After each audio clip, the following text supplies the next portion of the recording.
Assalamualaikum warahmatullahi wabarakatuh. Bertemu kembali kita di bab 4 termokimia. Hari ini kita ingin melihat perubahan tenaga dalam tindak balas kimia. Perubahan tenaga dalam tindak balas kimia, kita akan lihat tenaga haba diserap semasa proses peleburan dan pendidihan, manakala tenaga haba dibebaskan semasa proses pembekuan dan kondensasi. Ini kita telah pun pelajari semasa di tingkatan 4. Maksudnya ada tenaga yang diserap dan ada tenaga haba yang dibebaskan. Termokimia ialah satu cabang kimia yang mengkaji perubahan tenaga haba dalam tindak balas kimia. Tindak balas kimia dapat dikelaskan kepada tindak balas eksotermik dan tindak balas endotermik. Baik, kita lihat dulu tindak balas eksotermik. Tindak balas eksotermik ialah tindak balas kimia yang membebaskan haba ke persekitaran. Dalam tindak balas eksotermik, tenaga kimia diubah kepada tenaga haba. Tenaga haba yang dibebaskan akan berpindah ke persekitaran dan meningkatkan suhu persekitaran. Tu kita nampaklah macam mana haba dibebaskan, jadi bacaan termometer akan meningkat. Suhu meningkat. Okey? Contoh tindak balas eksotermik ialah respirasi, pengoksidaan logam, tindak balas penetralan, tindak balas asid dengan logam, tindak balas logam reaktif dengan air, pembakaran bahan api seperti petrol dan kayu, penghasilan amonia dalam proses haba. Melarutkan natrium hidroksida dalam air. Ini adalah contoh tindak balas eksotermik. Pembakaran metana, di mana metana dalam oksigen berlebihan akan menghasilkan gas karbon dioksida dan air. Tindak balas magnesium dengan asid. So, magnesium bila bertindak balas dengan asid hidroklorik akan menghasilkan magnesium klorida dan gas hidrogen. Kalau perhatikan betul-betul, kamu akan nampak kat sini ada gelembung-gelembung gas terbebas. Ketiga, tindak balas penetralan. Asid hidroklorik dan natrium hidroksida akan menghasilkan natrium klorida dan air. Gambar ini hanyalah untuk menunjukkan tindak balas penetralan, tapi larutan yang digunakan bukannya asid hidroklorik dan natrium hidroksida. Baik, sekarang kita lihat endotermik. Tindak balas endotermik ialah tindak balas kimia yang menyerap haba daripada persekitaran. Jadi, dalam tindak balas endotermik, tenaga haba diserap daripada persekitaran menyebabkan suhu persekitaran menurun. Jadi, kita nampak bacaan termometer semakin rendah.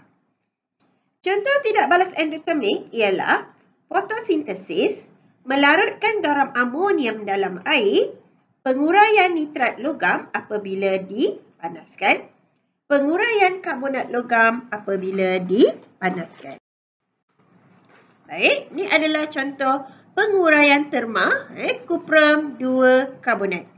Kuprum 2 karbonat bila dipanaskan dia akan terurai menghasilkan kuprum oksida dan karbon dioksida.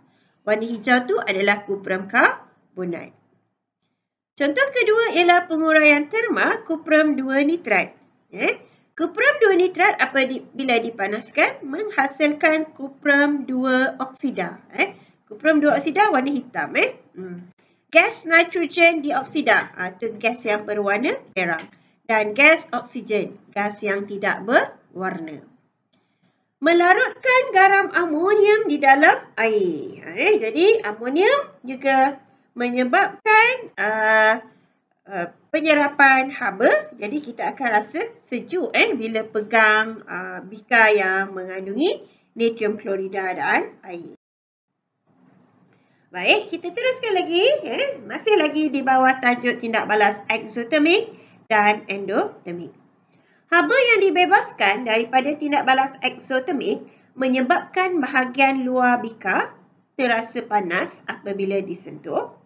Tindak balas eksotermik ialah tindak balas yang membebaskan haba ke persekitaran. Jadi kita akan rasa panaslah bikar atau lalangkung tu bila kita pegang. Manakala tindak balas endotermik ialah tindak balas yang menyerap haba daripada persekitaran. Jadi kalau kita pegang kelalangkung ini, kita akan rasa sejuk. Sebab dia menyerap haba dari persekitaran. Baik, kita teruskan dengan gambar rajah aras tenaga. Di mana perubahan tenaga apabila tindak balas kimia berlaku, perubahan yang berlaku adalah biasanya dalam bentuk haba. Semasa suatu tindak balas kimia berlaku, suatu kuantiti tenaga haba mungkin dibebaskan ataupun diserap. Haba ini dinamakan haba tindak balas dan diberi simbol delta H. Delta H bertanda negatif apabila haba dibebaskan dan bertanda positif apabila haba diserap dalam tindak balas kimia. Ini adalah contoh tindak balas eksotermik. Gambar rajah aras tenaga. Bila eksotermik, cikgu suka bayangkan macam exit lah, exit. So, bila exit, kita akan turun tangga. Ini pula adalah gambar rajah aras tenaga tindak balas endotermik. Endotermik maksudnya in, masuk. So, bila masuk, naik tangga. Dia masuk, serap.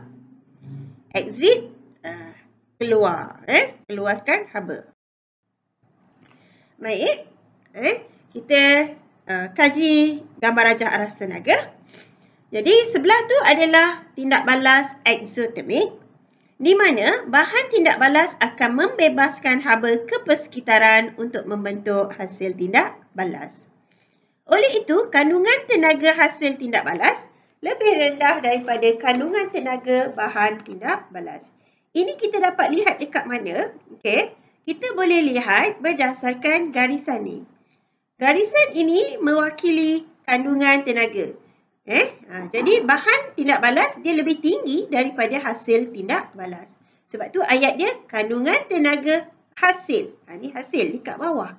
Lebih rendah daripada kandungan tenaga bahan tindak balas. Maka delta H bertanda negatif. Jadi kalau kita jumpa tanda negatif ini menunjukkan bahawa ia adalah tindak balas eksotermik. Perbezaan tenaga ini ditunjukkan dalam gambar rajah aras tenaga seperti di sebelah. Baik, kita teruskan dengan satu contoh. Nilai negatif bagi delta H menunjukkan tindak balas tersebut adalah merupakan tindak balas eksotermik. Jadi negatif ini hanya untuk menunjukkan eksotermik. Dia bukannya nilai. Sebanyak 462 kJ tenaga haba dibebaskan. Bila eksotermik, tenaga haba dibebaskan. Apabila 1 mol magnesium bertindak balas dengan 2 mol asid hidroklorik menghasilkan 1 mol magnesium klorida dan 1 mol gas hidrogen. Maka suhu persekitaran meningkat. Dan kandungan tenaga bagi 1 mol magnesium dan 2 mol asid hidroklorik adalah lebih tinggi daripada kandungan tenaga magnesium klorida. 1 mol magnesium klorida dan 1 mol gas hidrogen. Kenapa? Kerana haba dibebaskan ke persekitaran. Ini tindak balas endotermik. Tindak balas endotermik, bahan tindak balas akan menyerap haba daripada persekitaran. Dia akan menyerap haba daripada persekitaran untuk membentuk hasil tindak balas. Oleh itu, kandungan tenaga hasil, ini hasil, lebih tinggi daripada kandungan tenaga bahan tindak balas. Dan delta H-nya bertanda positif. Perbezaan tenaga ini menunjukkan perbezaan tenaga ini ditunjukkan dalam gambar rajah aras tenaga. Kita menggunakan satu contoh untuk menerangkan tindak balas endotermik. menggunakan gambar rajah aras tenaga. Jadi tindak balas ini adalah tindak balas apa? Endotermic. Sebab kita nampak apa? Tanda positif. So, tindak balas endotermic bagi penguraian kalsium karbonat. Nilai positif bagi delta H menunjukkan tindak balas ini merupakan tindak balas endotermic. Berapa banyak tenaga haba? 222 kJ haba diserap apabila 1 mol kalsium karbonat terurai atau diuraikan oleh haba untuk menghasilkan 1 mol kalsium oksida dan 1 mol gas karbon dioksida. Ini menyebabkan suhu persekitaran menurun. Kandungan tenaga bagi 1 mol kalsium karbonat adalah lebih rendah daripada kandungan tenaga bagi 1 mol kalsium oksida dan 1 mol gas karbon dioksida. Ini kerana haba diserap dari persekitaran. Baik, ini soalan latihan. Lukis gambar rajah aras tenaga berdasarkan persamaan kimia yang diberi. Ini persamaan termokimia. Baik, bila kita nampak persamaan ini, apa yang kita nak lihat ialah delta H-nya. Haba tindak balasnya ialah negatif 126 kJ.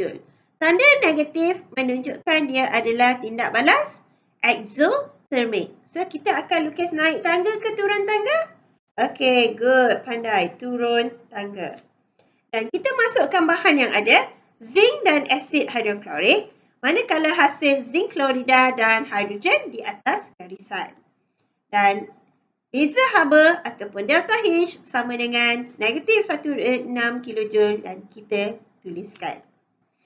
Jangan lupa paksi untuk gambar rajah aras tenaga adalah tenaga. Dia ada satu unit saja. Satu paksi saja. Tindak balas antara zinc dan asid hidroklorik adalah tindak balas exothermic.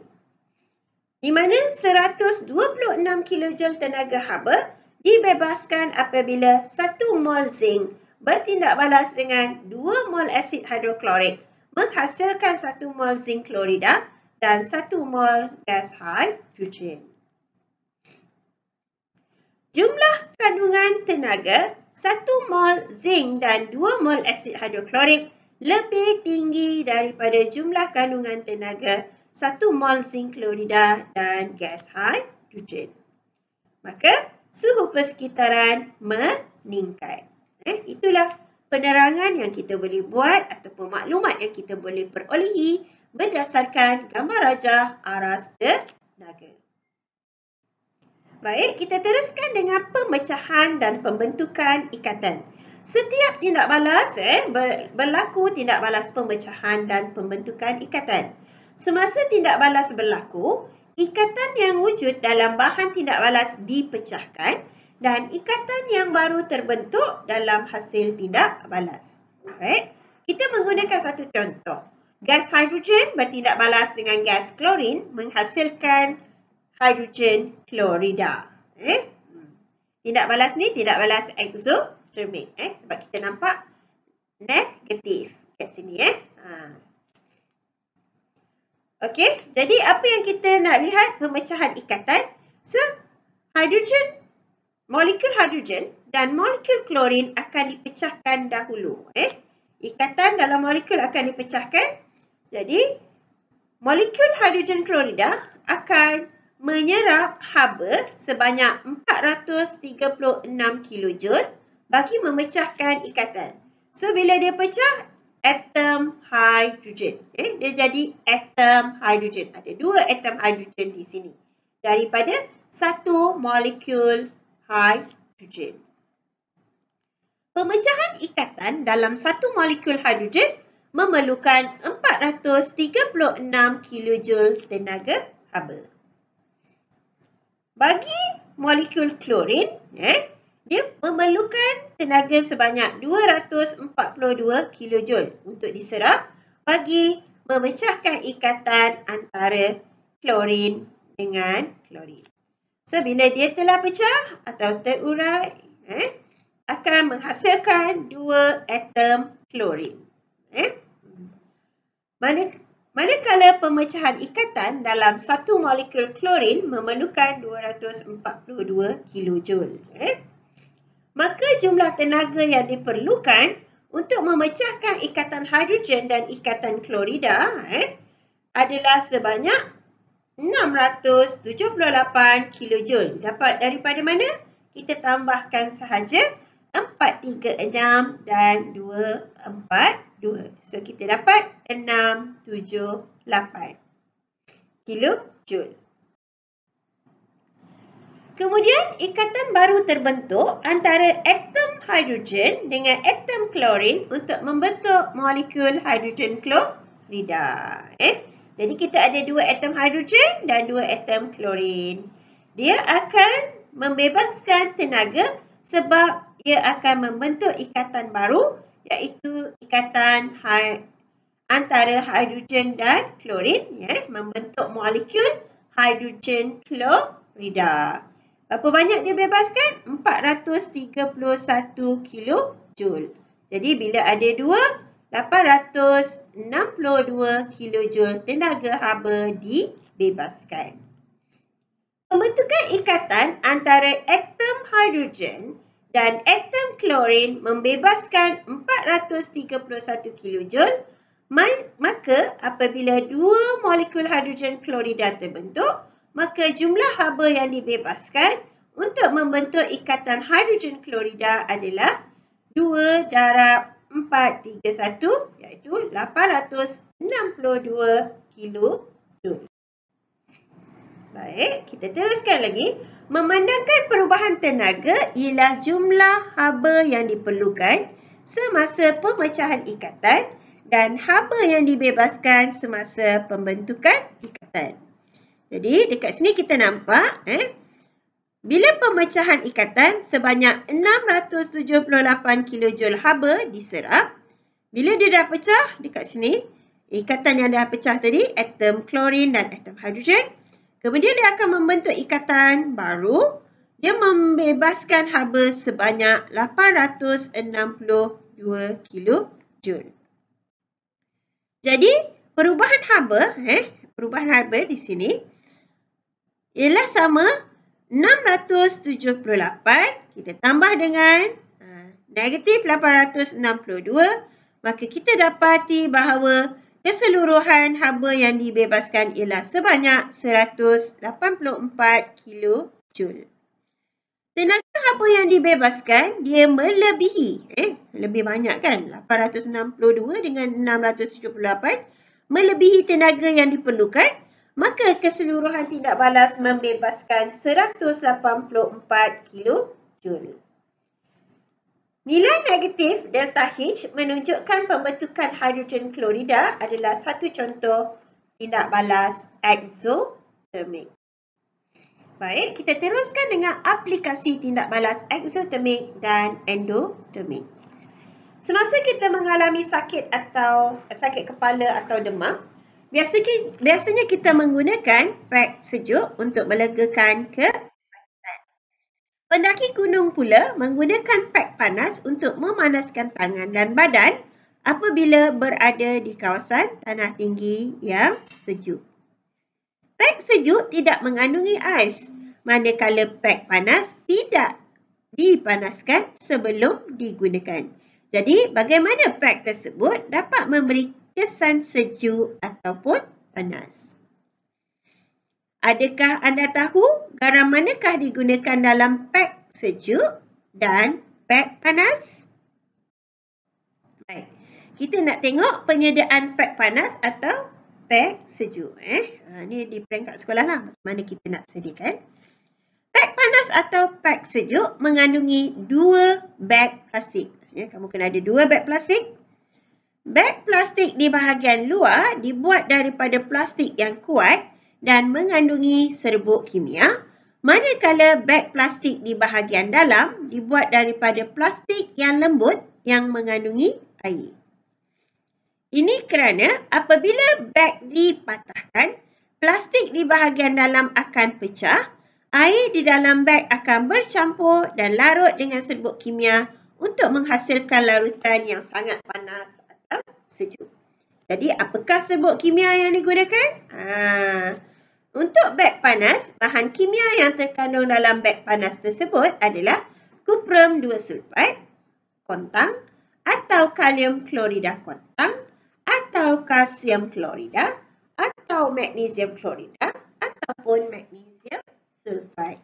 Manakala bagi peg sejuk, bahan kimia yang terkandung dalam tu adalah amonium nitrat, kalium nitrat, dan natrium thiosulfat. Cikgu galakkan kamu hafal bahan kimia yang yang terkandung dalam peg sejuk. Maksudnya yang mengalami tindak balas endotermik. Okey, jumpa lagi. Jangan lupa subscribe dan like cikgu punya channel. Assalamualaikum.